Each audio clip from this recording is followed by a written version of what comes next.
আসসালামু আলাইকুম ওয়া রাহমাতুল্লাহি ওয়া বারাকাতুহু। দূরে কাছে দেশে বিদেশে যে যেখানেই আছেন প্রত্যেকের সুস্থতা কামনা করি। আলহামদুলিল্লাহ শাওয়াল মাসের চাঁদ দেখা গেছে। আলহামদুলিল্লাহ আগামীকাল ঈদুল ফিতরের ঈদের নামাজ অনুষ্ঠিত হবে ইনশাআল্লাহ। আপনাদের সকলের জন্য দোয়া চাই, আপনারা সকলে আমার জন্য দোয়া চাইবেন। আমার পরিবার, সন্তান, বিশ্বের মুমিন মুমিনা উম্মার কল্যাণের জন্য দোয়া চাইবেন।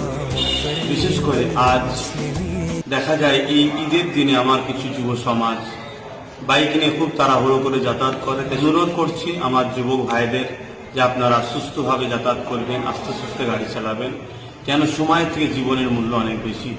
পাশাপাশি আজকে বিশ্বের প্রত্যেকটা জায়গায় নিরীহ মানুষের উপরে যে অত্যাচার চলছে, এই অত্যাচার যাতে বন্ধ হয় এর জন্য দোয়া চাইবেন। পাশাপাশি খাস করে আমরা ভুলে যেতে পারি না, তাই প্রত্যেকটা ঈদগায় প্রতি